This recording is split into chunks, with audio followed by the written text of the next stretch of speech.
नमस्कार, मैं हूं आपके साथ पूर्णिमा मिश्रा। हमारे खास प्रोग्राम क्या कहते हैं नरेंद्र मोदी में आज आपको सुनवाएंगे पीएम मोदी का वो ऐतिहासिक भाषण जो उन्होंने 22 अगस्त 2017 को नई दिल्ली में दिया। अपने भाषण में प्रधानमंत्री ने कहा कि अगर मेरे देश में इतने डॉक्टर हों और डॉक्टर के मन में स्पिरिट हो कि अब न्यूट्रिशन की समस्या के समाधान के लिए हम मेहनत करेंगे, चाइल्ड हेल्थ केयर के लिए हमारा ये कंट्रीब्यूशन होगा, तो कौन कहता है कि देश में बदलाव नहीं आ सकता। सरकार में जो सोचने का तरीका होता है, सरकार में रहते हुए एक चीज का एक पहलू नजर आता है, दूसरा पहलू कभी रह जाता है।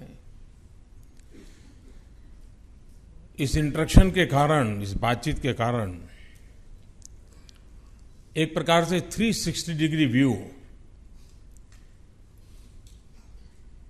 हर विषय के संबंध में, हर समस्या के संबंध में या हर सुझाव के संबंध में उभर करके आता है।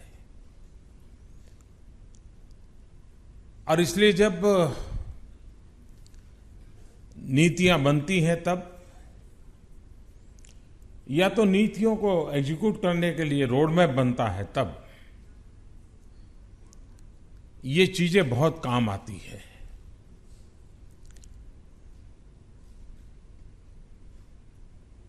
ऐसा तो नहीं हो सकता है कि प्रधानमंत्री के मन में जितने विचार आए वो सारे के सारे विचार सरकार में लागू हो जाए, वरना तो देश चल ही नहीं सकता है।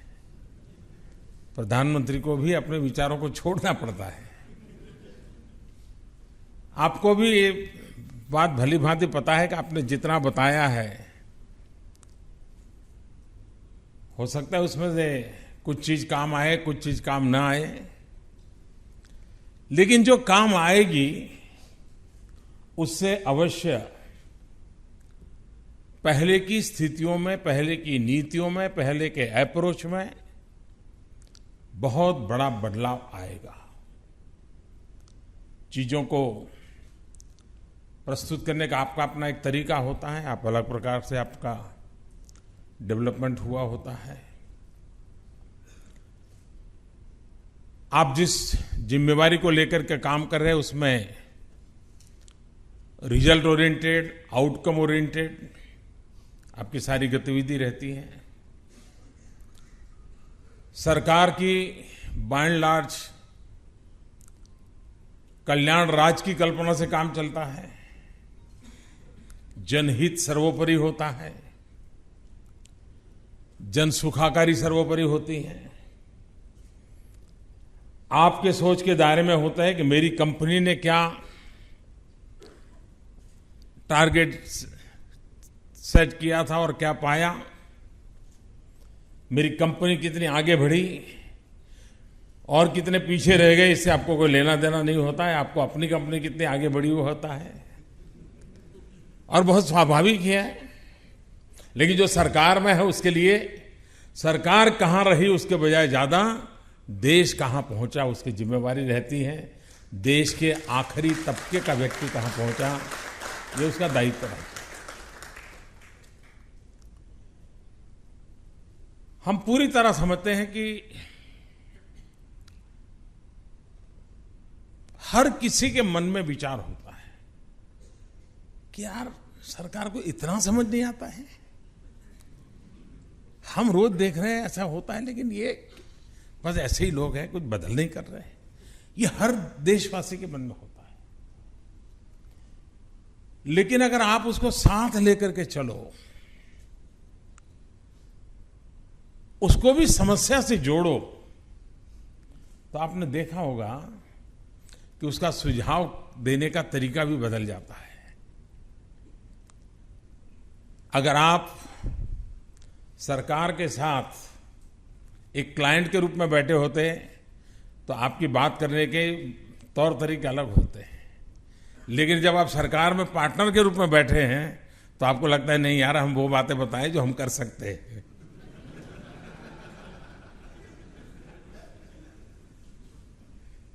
इस सारी प्रक्रिया का मेरा यही उद्देश्य है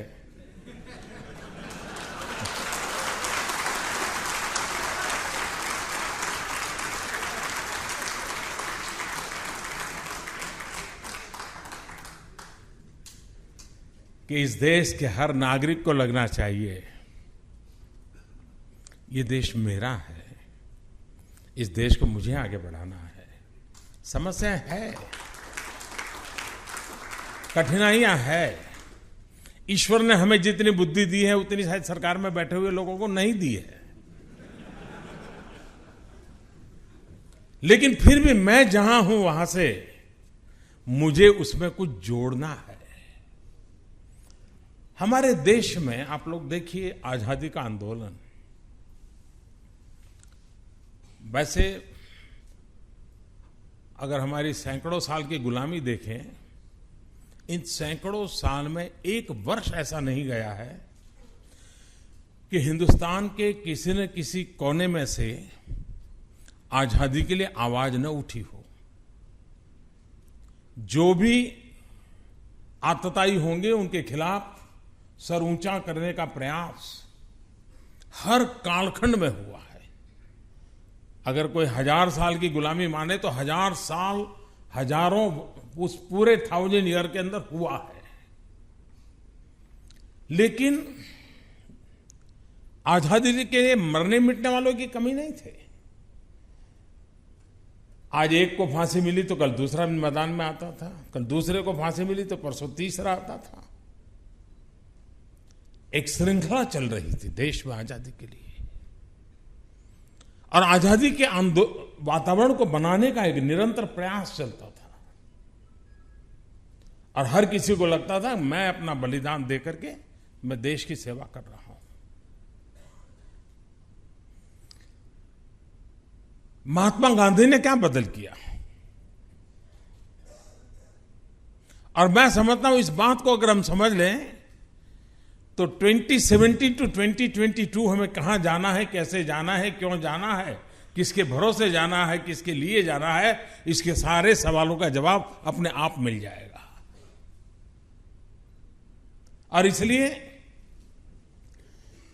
गांधी ने क्या किया, व्यक्तिगत रूप से देश के लिए मर मिटने वालों की कोई कमी नहीं थी। लोग फांसी के तख्त पर चढ़ रहे थे, अंडमान निकोबार की जेलों में अपनी जवानी खपा रहे थे, लेकिन गांधी ने हर इंसान को आजादी का सैनिक बना दिया। हर नागरिक को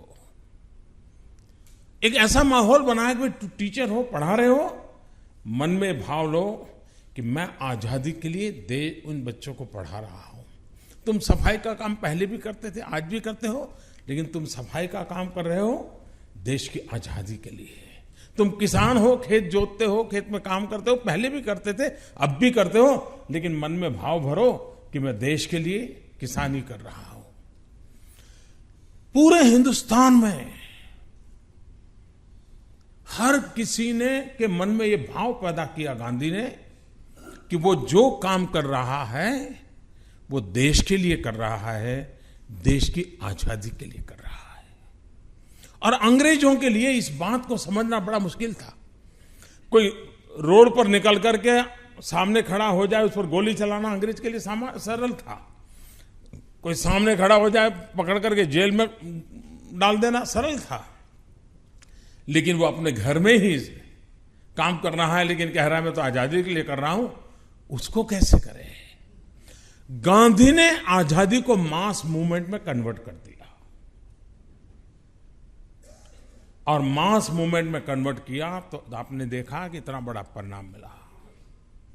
आज हमारे देश में आगे बढ़ने के लिए हर सरकार ने प्रयास किया है, जिसकी जहां जिम्मेवारी रही होगी उसने प्रयास किया है, लेकिन आजादी के बाद डेवलपमेंट ये हम मास मूवमेंट नहीं बना पाए।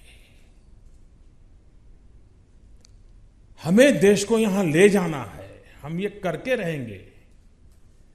अगर मेरे देश में इतने डॉक्टर हो और डॉक्टर के मन में एक स्पिरिट हो कि अब न्यूट्रिशन की समस्या का समाधान के लिए हम इतनी मेहनत करेंगे, चाइल्ड हेल्थ केयर के लिए हमारा ये कंट्रीब्यूशन होगा, नई पीढ़ी के लिए हम ऐसे ले जाएंगे, माता मृत्यु दर, शिशु मृत्यु दर, इसको हम ग्लोबल स्टैंडर्ड की बराबरी में लेके आएंगे। अगर ये भाव पैदा हो तो कौन कहता है कि देश में बदल नहीं आ सकता है? कौन कहता है कि सरकारों की जरूरत है? सरकार सिर्फ एक कैटलिक एजेंट के रूप में काम करते रहे, देश अपने आप चल पड़ सकता है। और इसलिए आज हम 2017 में हैं, जबकि क्विट इंडिया के 75 साल हुए हैं और आजादी के 70 साल हुए हैं।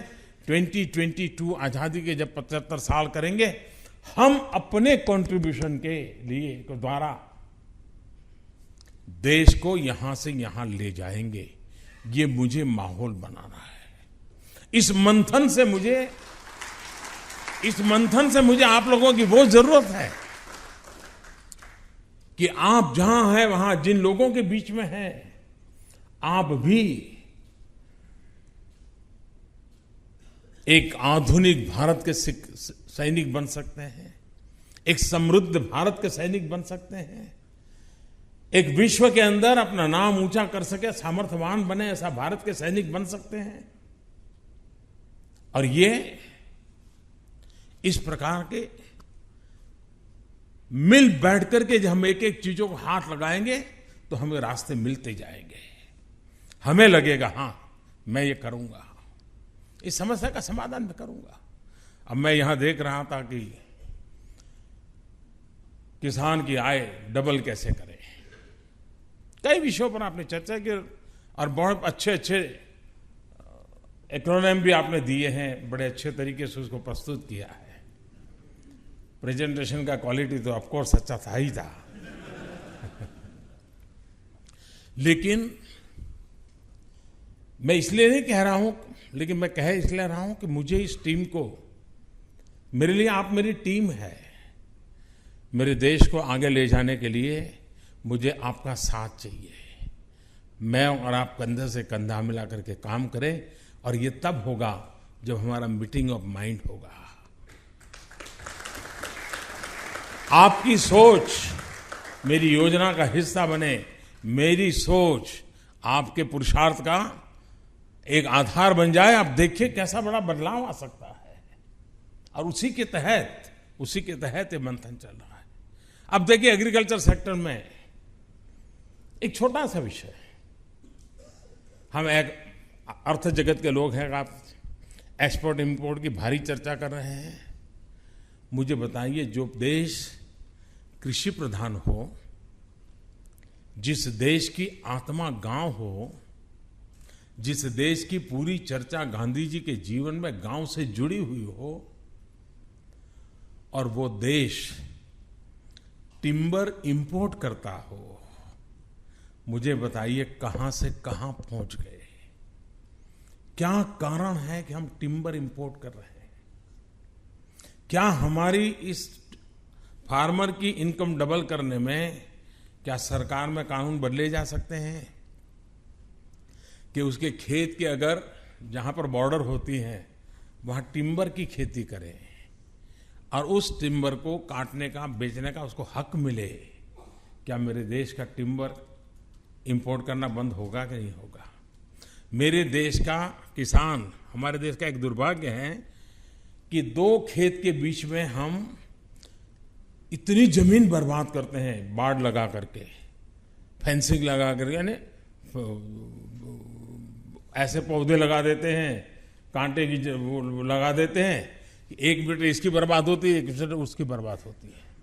लेकिन वहीं पर अगर टिम्बर लगा दें तो आप मुझे बताइए कि देश का टिम्बर इंपोर्ट कम होगा, उसकी जमीन का मैक्सिमम उपयोग होगा और सरकार के कानून बदलने से कितना बड़ा बदलाव लाया जा सकता। मंथन चल रहा है, सरकार में चर्चा चल रही है। कहने का अब हम फार्मर की इनकम डबल करना चाहते हैं, लेकिन अगर हम एनिमल हस्बेंड्री पर सोचेंगे ही नहीं, हम पोल्ट्री फार्म पर सोचेंगे नहीं, हम फिशरीज पर नहीं सोचेंगे, हम ऑर्नामेंटल फिशिंग पर नहीं सोचेंगे, तो हम ये टोटल जो एक डिजाइन बनानी है वो नहीं बना पाएंगे।